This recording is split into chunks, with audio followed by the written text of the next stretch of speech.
Oh, maghuhugas na pala ako ng pinggan. Tara, samahan niyo ako. Ito na pala guys, maghuhugas na pala ako.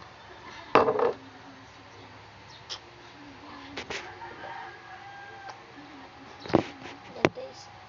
Hindi mo masyado maraming hugas. Dapat natulong tayo sa mga pamilya natin. Hindi pala ito cellphone na cellphone.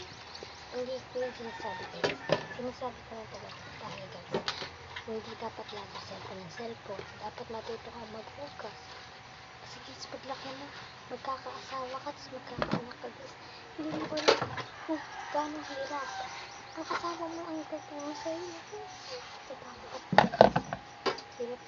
Tapos magtatrabaho ka, sino mag-aalaga ng anak mo? Wala. Kukuha ka na katulong. Dagdag pa sa kabayan.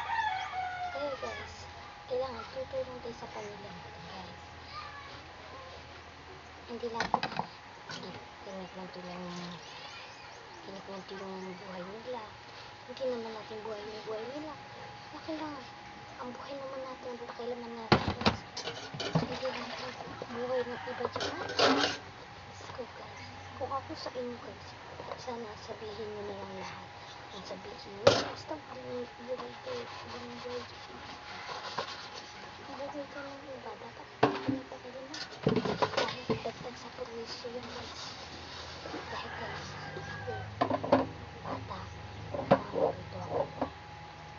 Kaya yung tao, hindi natin buhay. Kaya kailangan, marunong tayo makipag-ispisyo. Level lang yun, kasi guys, flash what in the morning light. Everything light, guys, and I want this out home. Everything light. I like this and hot. Or always needs.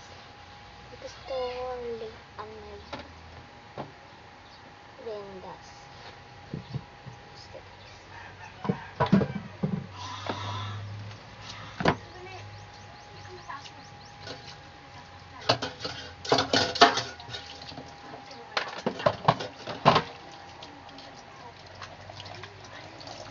Hindi ka lang lagi picture. Ako guys, alam niyo bakit ako nilagyan guys? Kasi gusto ko matuto. Ito guys, stop. So guys, nanood muna ako sa tingin guys.